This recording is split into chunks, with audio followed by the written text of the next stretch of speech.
Seriously আমি না বুঝতেছি না তুমি এরকম কেন করতেছো।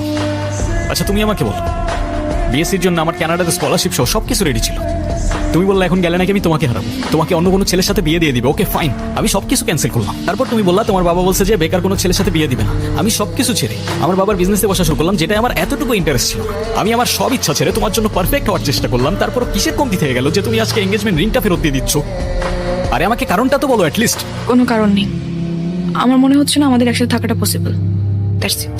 That's it? সিরিয়াসলি তোমার মনে হচ্ছে না আমাদের একসাথে থাকাটা পসিবল? ওরে বাট মি, আমার কি মনে হচ্ছে সেটার কোনো ভ্যালু নাই? আমার সাইডটা কে দেখবে রুহি?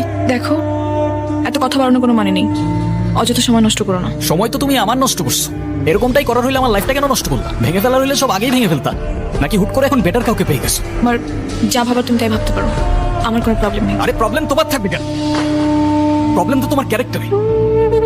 আর আমার লাকের প্রবলেম যে তোমার মতো একটা মেয়েকে ভালোবাসছে।